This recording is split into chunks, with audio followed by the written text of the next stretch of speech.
की आज जो उत्साह तुमचा दुपारपासून पाहायला मिळतोय तो उत्साह बघितल्यानंतर माझ्यासारख्या कार्यकर्त्यालाही वाटतं की आपण अधिक जोमाने काम केलं पाहिजे, अधिक लोकांच्या मध्ये जाऊन आपल्या प्रश्नाचे काही प्रश्न आहेत ते सांगण्याचा प्रयत्न केला पाहिजे। आज अनेकांनी मला फोन केले की दादा आम्ही निघालो, एवढ्या गाड्या घेऊन एवढ्या बसेस घेऊन निघालोय, आपण सगळेजण व्यवस्थित आलात हे बघून मला मनापासूनचं समाधान आहे। सगळ्यांनी जेवण पण केलंय का? जेवण पण झालेलं आहे। माझी आत्ताच मी सांगतो, भाषण संपल्यानंतर तुम्ही गडबडीत जाल, माझी आपल्या सगळ्यांना विनंती आहे, हात जोडून विनंती आहे की जाताना पण आपापल्या घरी व्यवस्थित जा, गाडी व्यवस्थित चालवा, सुखरूप पोचा। घरी वाट बघणारे प्रत्येकाच्या घरातले कुणी ना कुणी आहे आणि त्याच्यामुळे पोचलं की संबंधित पदाधिकाऱ्यांना फोन करा। अजिबात धावपळ करण्याच्या भानगडीमध्ये पडू नका। आता बहुतेक रस्ते वगैरे सगळं चांगलं केलेलं आहे, कुठं राहिलेलं असेल तर ते चांगलं करण्याचं काम देखील आम्ही लोक करू, त्याबद्दल काळजी करू नका, परंतु व्यवस्थित परत जा एवढीच सुरुवातीला आपल्याला स्वागताच्या निमित्तानं सांगतो आणि जाताना पण तशा प्रकारची विनंती करतो।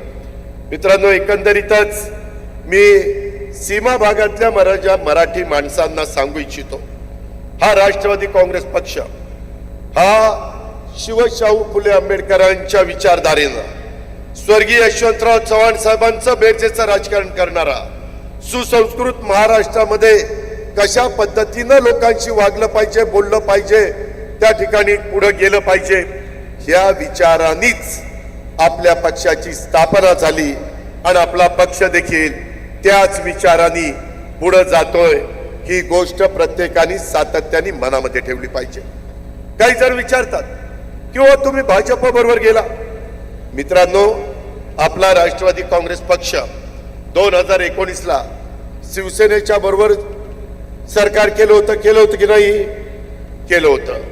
त्यावेळेस देखील काही तडजोड केलेली होती। शेवटी विरोधी पक्षामध्ये नुसतं बसून घोषणाबाजी करून, आंदोलन करून, मोर्चे काढून चालत नाही। आपण साधू संत नाही, आपण उद्याच्याला लोकांना एक दिशा दाखवणारे, लोकांचे प्रश्न सोडवणारे आणि त्याच्यातून बेरजेचं राजकारण करणारे लोक आहोत। त्याकरता यावेळेस आपण ज्यावेळेस भाजपच्या बरोबर एनडीए बरोबर जायचं ठरवलं, महाराष्ट्रात महायुती बरोबर जायचं ठरवलं, आम्ही सगळ्यांनी विचार केला की सेक्युलर विचारधारेचे चंद्रबाबू नायडू आहेत, ते देखील एनडीए बरोबर आले। एकेकाळी पश्चिम बंगालच्या मुख्यमंत्री ममता बॅनर्जी याही एनडीए बरोबर होत्या, लालू प्रसाद यादव हे पण एनडीए बरोबर होते। त्याचबरोबर वेगवेगळे मान्यवर यांनी एनडीए बरोबर काम केलेलं आपण सगळ्यांनी पाहिलेलं आहे। आज देखील अनेक जण एनडीएच्या बरोबर आहे। शेवटी देशाचा विकास झाला पाहिजे, राज्याचा सर्वांगीण विकास झाला पाहिजे, केंद्राच्या आणि राज्याच्या विविध योजना ह्या माझ्या शेवटच्या माणसापर्यंत पोहोचल्या पाहिजे, त्याचं राहणीमान बदललं पाहिजे, आर्थिक सुबत्ता त्याच्यामध्ये आली पाहिजे।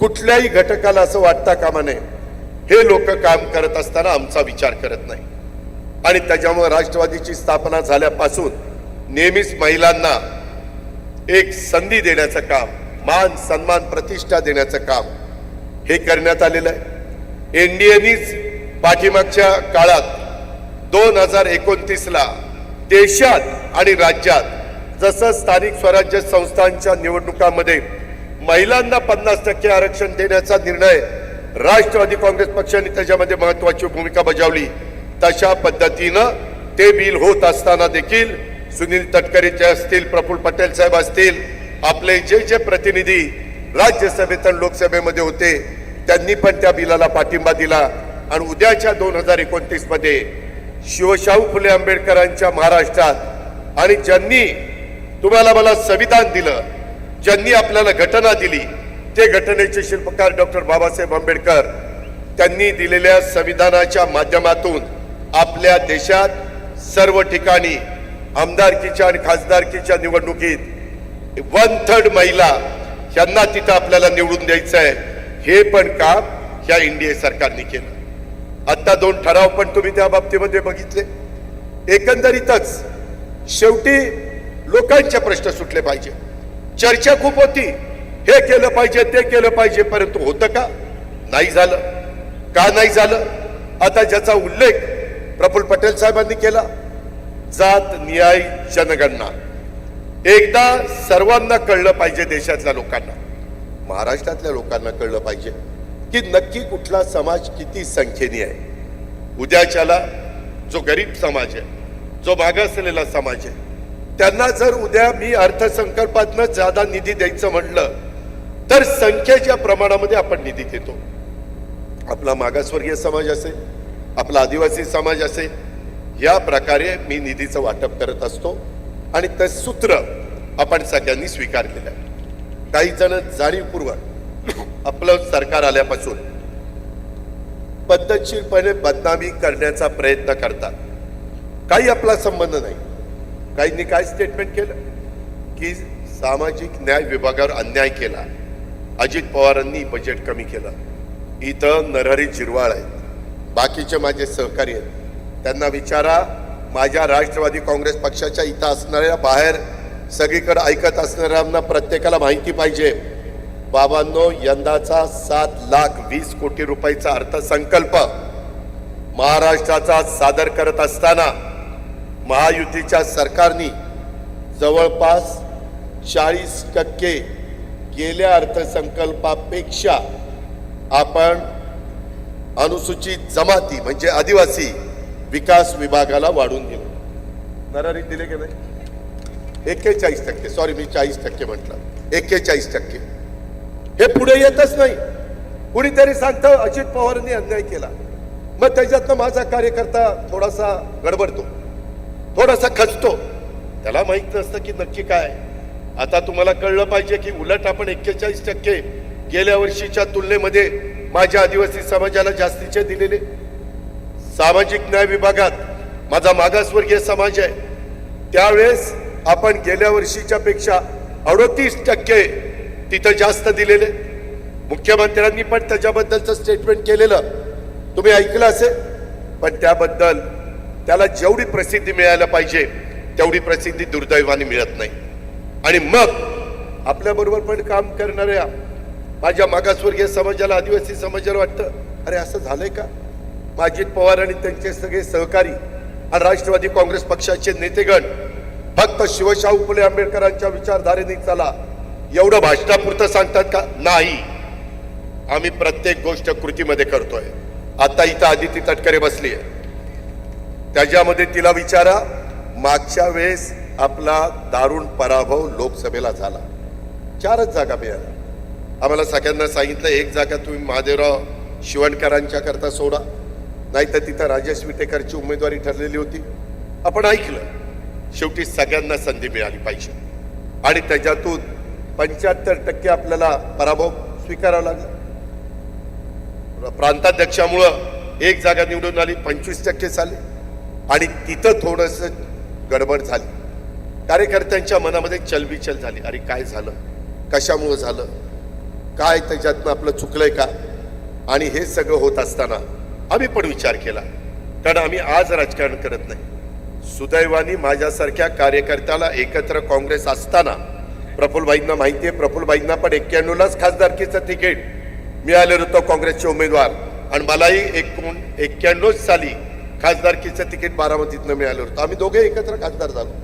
नंतर काही राजकीय घडामोडी घडल्या, मला राज्याच्या राजकारणात यावं लागलं, आदरणीय पवार साहेबांना दिल्लीत जावं लागलं, पण त्यावेळेस आम्ही काँग्रेसमध्ये आपण सगळे होतो आणि त्यानंतर 99ला स्थापना झाली। सांगायचं तात्पर्य की ह्या सगळ्या गोष्टी घडत असताना आता लोकसभेला फटका बसल्यावर शेवटी लोकांची नाडी ओळखता आली पाहिजे।